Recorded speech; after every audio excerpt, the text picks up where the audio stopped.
The man accused of rape and kidnapping was in court today while police look for additional victims. Details coming up. We continue to follow a 62-year-old man who, for the first time in his life, is homeless and is trying to navigate San Diego's shelter system. Plus, an audit committee hearing downtown today on the heels of a water rate hike by the city of San Diego. Jonathan Valverde was a No Sabo kid who learned Spanish through music, and now he teaches other kids Spanish. And a teenage base jumper is left dangling hundreds of feet in the air underneath a bridge in California. CBS 8 News Live at 6 starts now. A man accused of catfishing people on Grindr and then kidnapping and sexually assaulting them appeared in court today. Good evening, I'm Marcella Lee. I'm Carlo Cicchetto. 28-year-old Tobias Barti was arrested on September 15th on several felony charges. He's now looking at spending the rest of his life in prison. CBS 8's Kirsten Holmes was inside the courtroom today and has more. Court documents say Barti lured at least 4 men back to an apartment he was squatting in and then threatened to use his gun on them if they didn't comply with his requests. His attorney has entered a not guilty plea on his behalf, while Escondido police say they are still searching for more potential victims. So Mr. Barti is looking up to a possible life sentence based on the charges. Count 1 is the kidnapping charge. It essentially alleges that he committed the kidnapping with the intent to forcibly sodomize the victim. That inherently carries a life charge by itself. David Jarman is the deputy district attorney prosecuting Tobias Barti's case. He says they believe Barti could have even more victims who haven't come forward yet. It's possible, and we're definitely encouraging additional victims or witnesses to come forward and share their stories. Barti was arrested for 7 felonies, including suspicion of kidnapping with intent to commit rape, sodomy and oral copulation by force, and assault by strangulation. This after Escondido police say Barti used the app Grindr under a different name and picture, luring men to him and then holding them against their will and forcing sex acts on them. Court documents say Barti would act as his own roommate for the Grindr meeting in the home he was squatting in. Jeff Udvarli with Escondido police says if you date online, you must remain vigilant to protect yourself. It's not a crime if you want to go out and interact with somebody or pursue a sexual relationship, but there's substantial risks in doing so. And if you do intend to meet up, it's always advisable before you actually go to somebody's residence that you've never been to, maybe go to a public place where there's lots of people where you can interact with that person and get a better feel for who they are. Deputy DA Jarman says 2 of the 4 victims that have come forward so far have protective orders ensuring Barti stays away from them. We're gathering more information. I anticipate filing additional criminal protective orders at the next court hearing. Barti's next court date is set for September 29th. No bail has been set. Reporting for CBS 8, I'm Kirsten Holmes. Thanks, Kirsten. The man accused of the ambush killing of an LA County Sheriff's deputy was also in court today. Kevin Salazar's attorney entered pleas of not guilty and not guilty by reason of insanity. Family members say Salazar suffers from schizophrenia. Prosecutors say he shot and killed Deputy Ryan Klinkenbrummer on Saturday while the deputy sat in his patrol car at an intersection. Salazar was arrested Monday and is being held without bail and is due back in court next month.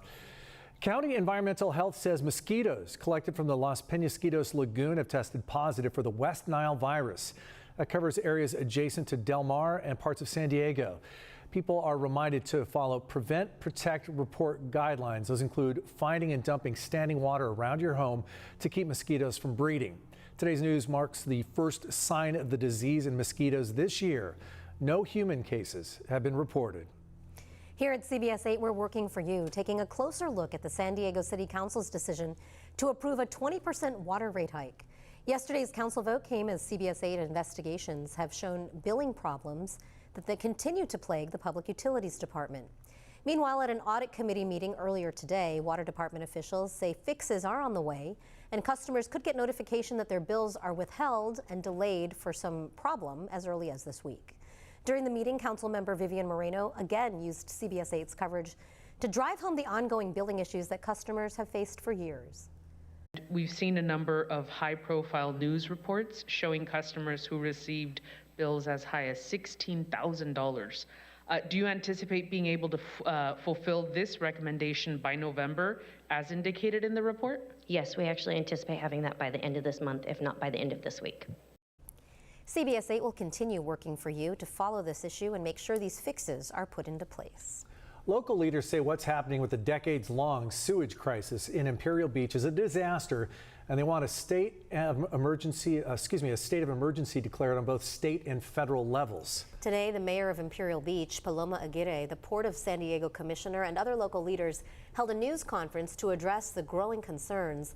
Aguirre tells us that those in power are calling for more action that they continue to be ignored. Every single mayor in this county has called on Governor Newsom to declare a state of emergency. Every single state legislator, assembly, senator has called for a state of emergency. If a state of emergency happens at the state level, more money could be fast-tracked to solve the sewage crisis.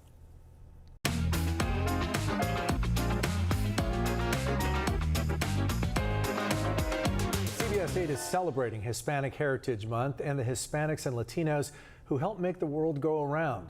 Tonight, a Southern California Hispanic woman is taking home a very special award from one of the biggest companies in the world. The award recognizes her years of dedication and hard work under McDonald's famous Golden Arches. CBS 8 Jesse Scott is here now to introduce us to the newest Ray Kroc Award winner. Jesse? Guys, that award named after one of the CEOs of McDonald's, a famous one at that, a former San Diegan and former Padres owner, recognizes the top company's best and brightest managers, not just here, but from a pool of thousands across the world. With cheers and flowers in hand, Eli Machado's friends and family celebrated her on her big day. We have to go celebrate. Ellie is now part of an elite group within McDonald's who have a Ray Kroc Award to their name. And it goes to the top 1% of GMs in the entire globe. And it's actually less than 1%. Company officials gave her the award today at the very store in Orange County she's been a general manager at for years. She's also the boss at another store in Long Beach.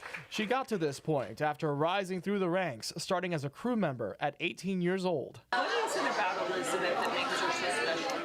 I think the fact that she cares about her employees, like her being able to connect with her people and not just like pushing for numbers and not just like, hey, we need to hit this. It's if she sees somebody off, she'll, hey, are you okay, hon? What's going on? Do you need something from me? So for her to be able to touch and connect with her people, they want to make sure she succeeds. Ellie grew up in Compton. Her big brother says she and her twin were the girls with their heads always in the books. First love letter I had to write, Elizabeth spell checked it for me. I always looked up to her because she was always genuine. It's always, she gives before she takes. Ellie has earned awards for Outstanding General Manager for the past 3 years in a row, to which she gives credit to her coworkers. You know what? I have the best team, the best leaders. I couldn't have done it without my supervisors. They taught me a lot, and my team keeps me motivated as well. Can't help but smile at seeing a Latina rising to the top. McDonald's will have a conference in Barcelona this upcoming spring where the top GMs from across the world will all gather, Ellie included. Carlo, Marcella? Always beautiful to see hard work and dedication rewarded. You could just see how much people admire her, respect her as a leader, and she's still so humble, like hiding her face and They're just celebrating her, to be sure. Absolutely. Still ahead tonight, Governor Gavin Newsom takes center stage at the United Nations to address the climate crisis. Plus, Elon Musk's brain implant startup and who it could benefit. Well, we had sunshine. We also had some passing clouds for today. We're gearing up for that sunset, which will be at 6:48 tonight. What is in store for the rest of the week? Your complete forecast ahead. And up next, a Southern California street turns into a runway when a plane makes a crash landing.